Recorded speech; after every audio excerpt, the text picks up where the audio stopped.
idea of what got you to jump from peptide to biological age testing? Yeah, certainly. Well, I think that it's probably a transition that I think most people will understand, given our last conversation. I think that obviously I'm a big proponent of some of those peptides, but legally they're in a little bit of a weird state in terms of how you can most frequently get them, how you can use them. And we always knew that in the pharmacy, that was also one of our biggest weaknesses.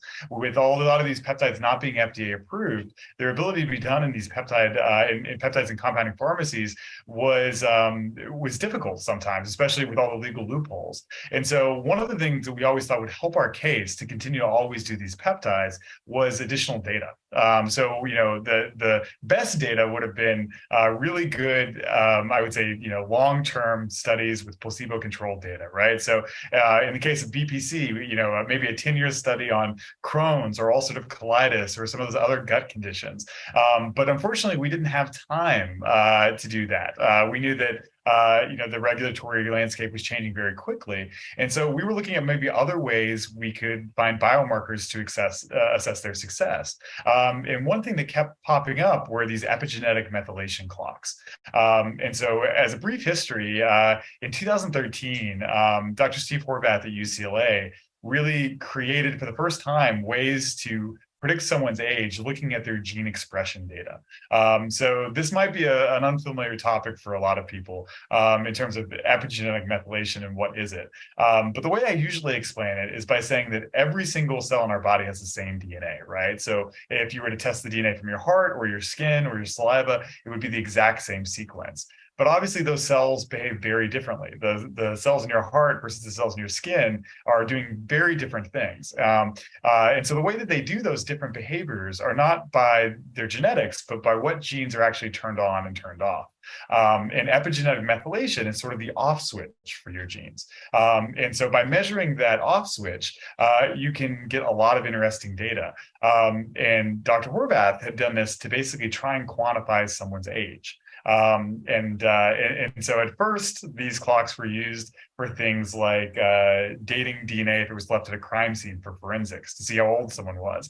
Many people might be familiar with an HBO series, which is going on now, where there's some age, I would say, discrepancies for a young child. It's now a really big HBO series. We're actually testing that person to see if they are and what age they actually are, if they're really young child with dwarfism or a really young child, or if they're sort of an adult who just has dwarfism. And so doing some of that validation. So some really cool tricks, but they never really ever meant to be health tools necessarily. It was really just to quantify someone's chronological age. But whenever they started to test this in really large populations, they saw something really interesting, which is that those people who were older with this testing than their chronological age were at significantly higher risk for negative outcomes and like disease and death. And vice versa, with this testing, those people that were younger than their chronological age were protected from death.